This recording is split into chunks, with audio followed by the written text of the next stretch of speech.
Hello Physical Fiends, it's Jordan here, back in with some just announced physical releases. These are games that were announced in the past week or two, they are not releasing this week. It's been a while since I've done one of these because I've been absolutely working my balls off, both in my real life job and then what little spare time I have left, I've just been trying to get my Star Wars game retrospective done for a bit more Jordan. I'm nearly there, so sorry for my negligence here, but yeah, let's have a look at some of the more interesting announcements.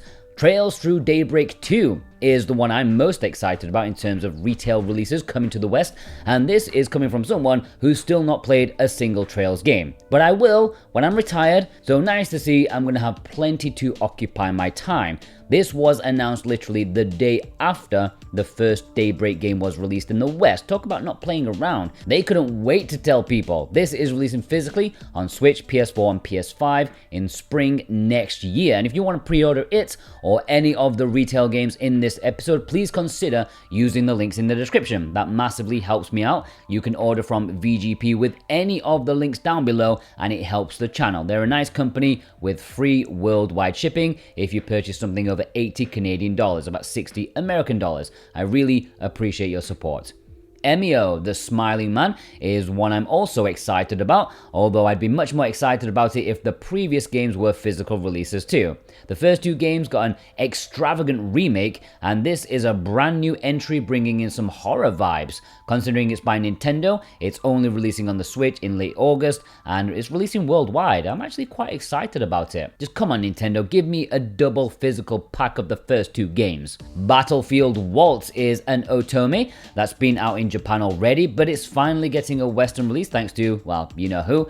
Reviews of the Japanese version seem to be middling, which is unusual for an otome. They tend to be like really on the positive end. And this is coming out on the Nintendo Switch next year. Temirana, the Lucky Princess and the Tragic Knights is another otome, and this one is releasing in June. Yes, June 2025, almost a year to go to hype this one up, and I think this is one otome fans are going to get really excited about since the reviews for this one are a lot more positive. 5 dateable knights in a fantasy world, something you don't see too often in otomes these days.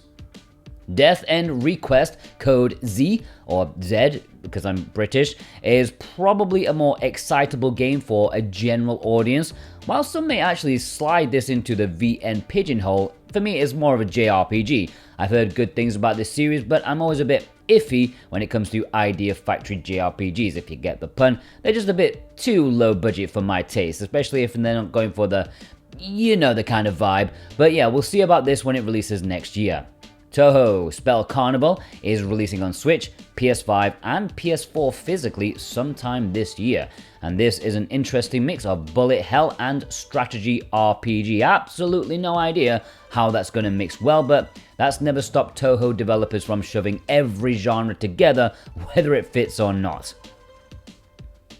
A quick mention to a quad helping of Mushihime-sama, Espagaluda 2, Dodonpachi Resurrection, and Radiant Silvergun. All 4 of these are getting physical releases at retail in Europe. When? I'm not sure, but it's going to happen. Sadly, I was hoping some awesome company would do a quad pack or, you know, at least a double pack, but no, they are individual releases, so I guess it's lucky for those who missed limited runs lots and didn't fancy importing from Japan or Asia.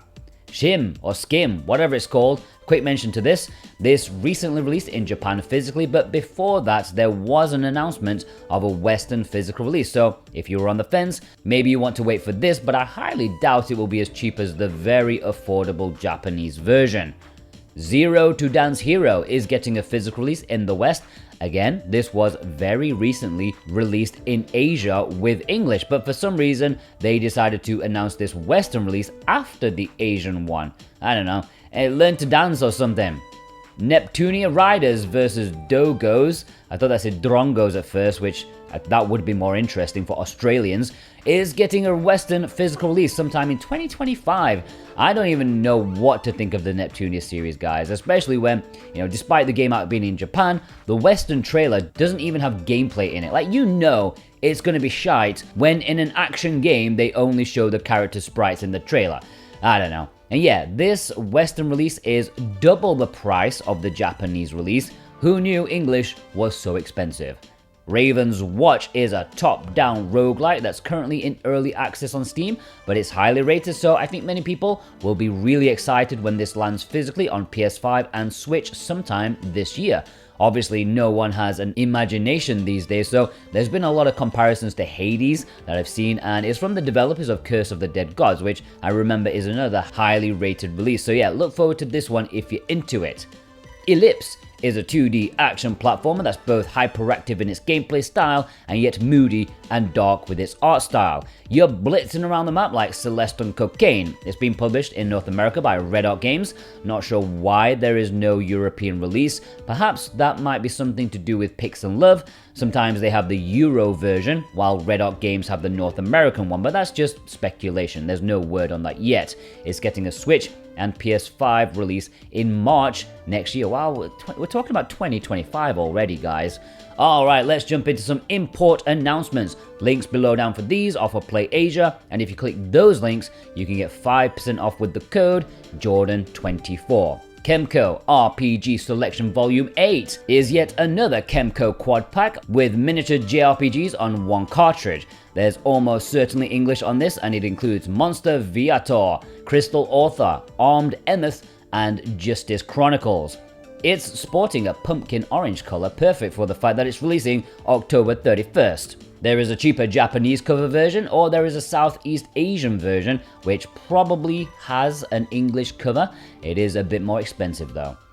Tetsudou, Nippon, Rosen Tabi EX, Tozan Densha, Odakyu, Hakone-hen. I just lost the will to live at the end of that. Hello, train lovers. We're finally getting another one with English. Yes, despite Japan getting a bunch of these games, this is only, I think it's the second one that has English, and it's, happily importable.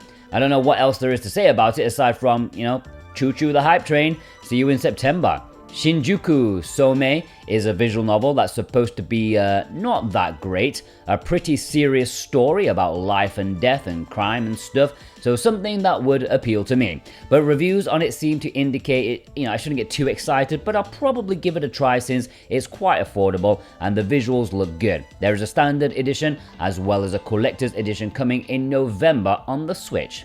Recolit is a cute-looking puzzle adventure game as you enter a town where it's always nighttime. The residents don't seem to mind, but you obviously want to stick your nose in. You help the town out in your own little way with small things, and yeah, speaking of small, it's only like 2 or 3 hours long. It's releasing in Japan with English in October. Steam Prison Beyond the Steam is another otome, and one that's a sequel to a popular one that's already on the Switch. This is a sequel to Steam Prison that's releasing in November. It's got English straight out of the gates. Actually it's more like a fan disc than a proper sequel, so expect a lot of epilogues, what-if scenarios, and side stories. Raiden NOVA is releasing in Japan in October. No mention of English, but I doubt it's necessary, and I consider not mentioning this because even though it's not been announced for anything about a Western release, I would be surprised if it didn't get one, considering all the other games in the series did. It would be weird considering this is actually a brand new entry. And there we have it, ladies and gentlemen, a few new announcements from the past few weeks. Please let me know in the comments which announcement has taken your fancy the most, and if you would like to pre-order them, then please consider using the links below in the description and the pinned comment. That really helps me out a lot, and I really appreciate your support. I hope you all have a magnificent day, okay? Take care.